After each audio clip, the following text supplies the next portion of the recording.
Oi, nono ano. Hoje, dia 19 de junho, nós vamos fazer uma aula de revisão para avaliação parcial que vai acontecer na próxima semana, tá bom? Vamos falar sobre matéria. O que é matéria? Matéria é tudo aquilo que tem massa e ocupa um lugar no espaço. Toda matéria é formada por unidades menores, chamadas de átomos. Esses átomos, eles podem se combinar, né? Átomos de diferentes tipos ou do mesmo tipo de átomo podem se combinar, formando moléculas. Eu quero que vocês entendam também que os átomos, eles são as unidades fundamentais dos elementos químicos. Então, quando a gente tem um elemento carbono lá na tabela periódica, na verdade, aquele carbono é formado por um conjunto de átomos de carbono. Tanto que o átomo é a menor unidade fundamental do elemento químico, que o nome do elemento químico refere-se ao nome do átomo, tá bom? E como eu falei, esses átomos, sejam eles do mesmo tipo ou de tipos diferentes, eles podem se combinar, formando o quê? As moléculas. Aqui a gente dei o exemplo da molécula da água, que é formada por dois átomos de hidrogênio e um átomo de oxigênio, ó, H2O. Dois átomos de hidrogênio e um de oxigênio, átomos diferentes, formando a molécula da água, certo? E as propriedades da matéria? A matéria tem algumas propriedades, como massa, inércia, volume, densidade. Vou falar dessas propriedades mais para frente, tá? Essas propriedades, elas são conhecidas como propriedades gerais da matéria, ou seja, elas não são específicas, tá? A gente não consegue diferenciar uma matéria da outra por conta dessas propriedades, porque elas são inerentes a qualquer matéria. Então, se eu disser que determinado corpo tem 100 gramas, eu não vou poder dizer, diferenciar qual é esse corpo. Por quê? Porque qualquer um corpo pode ter 100 gramas, tá bom? Então, a primeira propriedade que nós vamos falar para vocês é massa. Massa é a quantidade de matéria de um corpo, tá? Então, eu coloquei essa imagem aqui que tem no módulo de vocês, de Felipe, uma criança, e o pai de Felipe, um adulto. É lógico que o pai de Felipe tem mais massa que Felipe. Por quê? Porque tem uma maior quantidade de matéria, tem uma maior quantidade de moléculas presente nesse corpo do pai de Felipe quando comparado a Felipe, tá bom? Na unidade internacional de medida, no sistema de unidade internacional, a massa, ela é expressa em gramas, tá? Mas vocês podem encontrar também a massa expressa em quilogramas, em toneladas, e por isso que eu coloquei aqui, ó, essa tabelinha para que vocês possam fazer possíveis conversões. Não se preocupem com isso para nossa avaliação, que eu não vou ficar pedindo para vocês fazerem essa conversão, tá bom? Eu quero que vocês entendam também que massa, que é a quantidade de matéria de um corpo, é diferente de peso. Quando a gente vai na balança, né? E a gente fala, eu vou me pesar. Não, você vai medir a sua massa, tá? Você vai ver a quantidade de matéria que tem no seu corpo. Porque peso é uma força, tá? Vetorial. O peso depende da massa, sim, mas vai depender da gravidade do local que você esteja. Porque a força-peso, que é uma força vetorial, é massa vezes gravidade. A massa, ela é invariável, tá bom? Então, a sua massa não vai mudar independente do local que você esteja.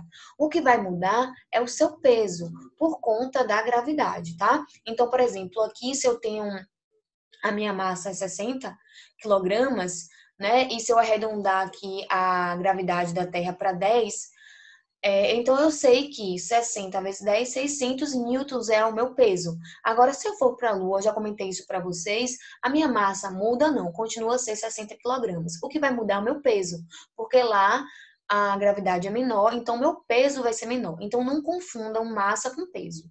Massa é a quantidade de matéria do corpo, peso é uma força vetorial, desculpe, que vai depender da massa, que é invariável, mas vai depender também da gravidade, que é variável dependendo do lugar no qual o corpo se encontra, tá?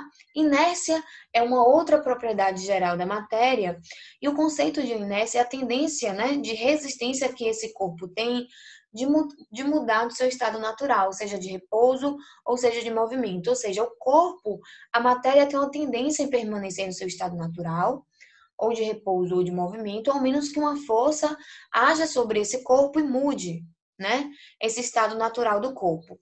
Eu quero que vocês percebam que a inércia é diretamente proporcional à massa. Então, quanto maior desculpe, maior vai ser a resistência daquele corpo em alterar o seu estado natural, seja de repouso ou seja de movimento. Nesse slide aqui, eu trouxe dois exemplos em situações na qual a inércia age para a gente entender melhor. Então, se tem duas pessoas aqui no busão parado, tá? Eles estão em repouso. O estado natural dessas duas pessoas é repouso.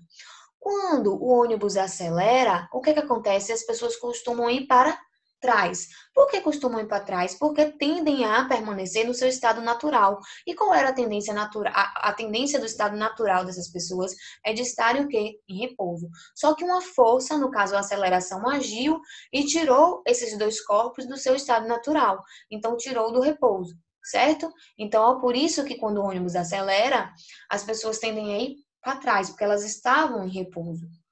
Da mesma maneira, a gente pode pensar numa freada brusca, o ônibus está em movimento, então as pessoas estão em movimento. Então, a tendência natural do corpo é permanecer em movimento. Quando tem uma freada, quando o ônibus freia, o que acontece é as pessoas vão para frente, não é isso?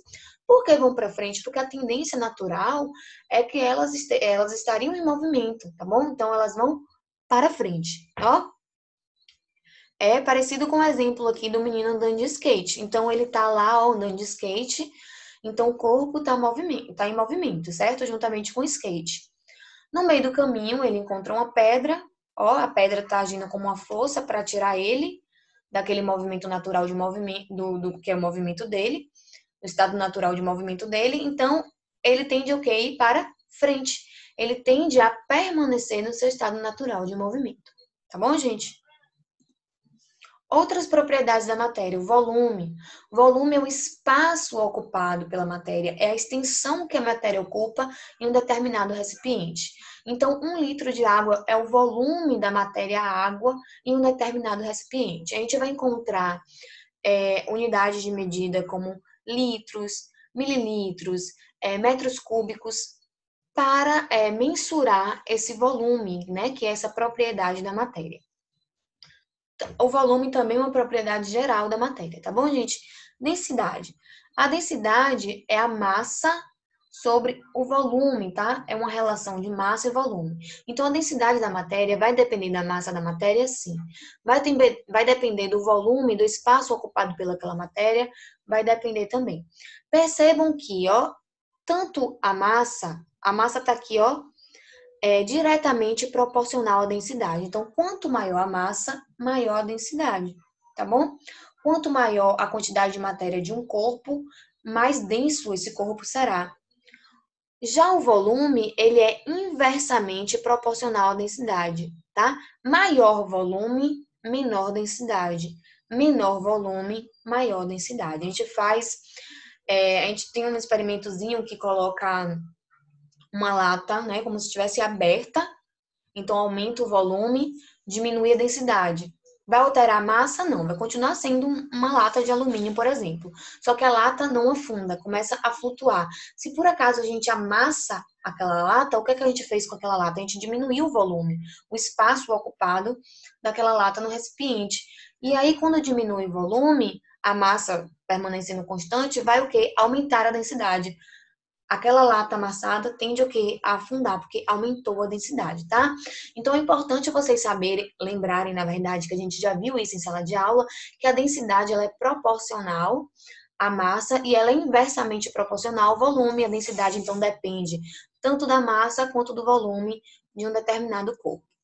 Vamos falar também dos estados físicos da matéria. São 3 estados físicos, né? Amplamente debatidos: sólido, líquido e gasoso. Perceba que no estado sólido as moléculas estão bem unidas, então existe uma forte interação entre as moléculas. No estado líquido, as moléculas já estão mais afastadas umas das outras, já existe um certo movimento, né, entre as moléculas, e no estado gasoso as moléculas apresentam uma maior energia cinética, uma energia de movimento, e só vão se encontrar, só vão interagir se por acaso essas moléculas colidirem, tá? Então, na colisão ocorre interação entre as moléculas. Caso essas moléculas elas não colidam, elas então não vão interagir, tá bom? Então, por isso que a força de interação entre as moléculas no estado gasoso é bem menor quando comparado ao estado líquido e quando comparado ao estado sólido, onde as moléculas apresentam uma força de interação muito maior. Em relação à forma e o volume, né, da matéria em relação aos seus estados. No estado sólido, a forma e o volume são constantes, ou seja, não varia, tá? Quando eu falo constante, é invariável, não varia, é a mesma coisa. Então, a estrutura interna é organizada, as partículas, ou seja, as moléculas, têm pouca mobilidade, grande força de interação, a forma é constante, o volume constante o tempo todo. O líquido, a gente tem um volume que não varia, tá bom? E uma forma que varia. Então, a forma é variável. Então, se eu coloco um líquido num recipiente cilíndrico, né, o líquido parece ser cilíndrico. Se eu boto o líquido num recipiente redondo, o líquido fica parecendo, atinge um formato redondo, né? Por quê? Porque essa mobilidade entre as moléculas permite que as moléculas se adequem à forma do recipiente onde o líquido está. Mas o volume não varia.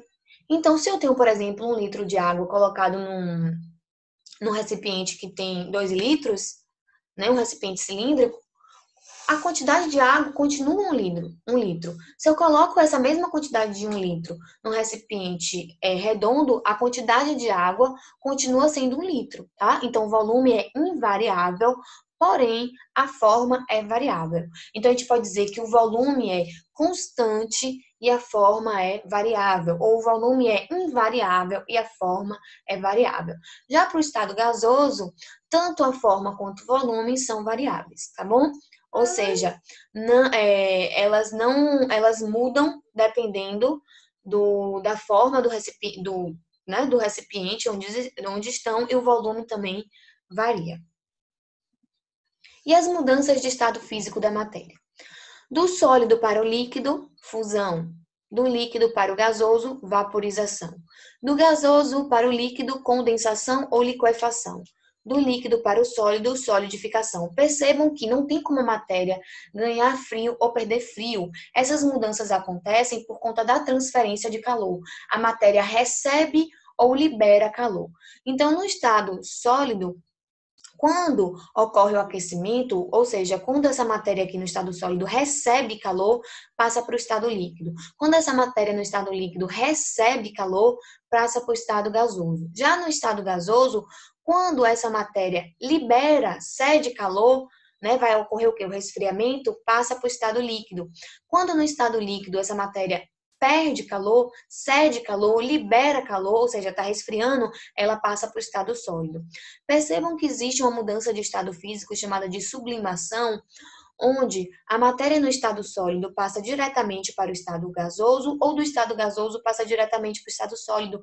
Então, a matéria não passa pelo estado líquido. Então, eu sempre dou o exemplo da naftalina, né? Então, do estado gasoso, a naftalina que a gente coloca no armário, que está no estado sólido, ela passa diretamente para o estado gasoso. Ela vai diminuindo de tamanho, diminuindo até sumir, até evaporar totalmente. Então, a gente consegue ver algum líquido, ou seja, consegue ver essa transformação do estado sólido para o estado líquido e do líquido para o gasoso? Não. Então, já passa diretamente do sólido para o gasoso, tá bom? Assim como o gás carbônico, né, o gás está no estado gasoso, quando solidificado, forma o gelo seco. É um exemplo de sublimação? Sim. Para finalizar nossa revisão, vamos falar sobre ponto de fusão e ponto de ebulição. Então, a fusão é a mudança do estado sólido para o estado líquido, líquido para o estado sólido. Sólido para o estado líquido, tá bom? Então, ponto de fusão, sempre quando a gente fala de ponto de fusão, ponto de ebulição, é a temperatura, tá? Então, o ponto de fusão é a temperatura na qual um líquido, uma substância, passa do estado sólido para o estado líquido. Ponto de ebulição é a temperatura ideal, a temperatura necessária para que uma substância passe do estado líquido para o estado gasoso, ponto de ebulição. Gente, eu percebi agora que isso aqui tá errado. Ó, passa do estado sólido para o estado líquido, não é ebulição, é fusão, tá? Agora que eu tô dando aula para vocês que eu percebi essa mudança e por isso, inclusive, que eu me confundi. Então, na verdade, fusão seria aqui e ebulição seria desse lado. Tá bom, gente? Para a água, é lógico que o ponto de ebulição e o ponto de ebulição de fusão é específico. para cada substância, tipo de substância. E é por isso que a gente fala que o ponto de fusão e o ponto de ebulição é uma propriedade específica. Então, quando eu falo que o ponto de fusão da água é 0 graus, ou seja, a água começa a derreter, passar do estado sólido para o estado líquido a 0 graus, é uma característica exclusiva da água. Então, eu consigo diferenciar, eu consigo saber que aquela substância é água por conta desse ponto de fusão. A mesma coisa para o ponto de ebulição, que no caso da água, da matéria água, é 100 graus. A 100 graus, a substância passa do estado líquido para o estado gasoso. Gente, então eu fiz um apanhado geral. Desculpa se eu falei um pouco rápido, porque na verdade é para dar uma pincelada no que vocês já viram, no que a gente já debateu muito, tá? Em sala de aula. Eu espero que vocês tenham entendido. Eu coloquei exclusivamente o que vai cair na, na avaliação de vocês. É uma avaliação simples, que está valendo um ponto, com 5 questões, só uma alternativa correta para cada questão. Assistam, né? Eu espero que vocês estejam assistindo, né? Consigam assistir essa videoaula que eu fiz para vocês e que qualquer dúvida, como sempre, vocês sabem que eu estou disponível para tirar essa dúvida de vocês, tá bom? Então, deem uma olhada aqui na videoaula, repitam, caso vocês ficarem, né, se tiver dificuldade no entendimento de alguma parte específica, repitam, dêem uma olhada no módulo também, tentem refazer, se for o caso, os exercícios que a gente já fez em relação a esse assunto, mas, de qualquer caso, né, eu tô aqui disponível para tirar a dúvida de vocês. Lembrando que para esse slide existe a mudança, ó, a temperatura de uma substância que passa do estado sólido para o estado líquido, na verdade, é ponto de fusão. E quando passa do estado líquido, a temperatura ideal, né, necessária para que a substância passe do estado líquido para o estado gasoso é ponto de ebulição. Isso daqui está trocado. Eu coloquei essa informação sem me atentar para isso e agora, durante a explicação, eu percebi. Tá bom, gente? Ó, um beijo. Muito sucesso na avaliação de vocês, tá bom? E curtam o recesso, curtam esse tempinho livre que vocês têm e até a nossa próxima aula, ó. Beijo, tchauzinho, tá bom, gente? Tchauzinho.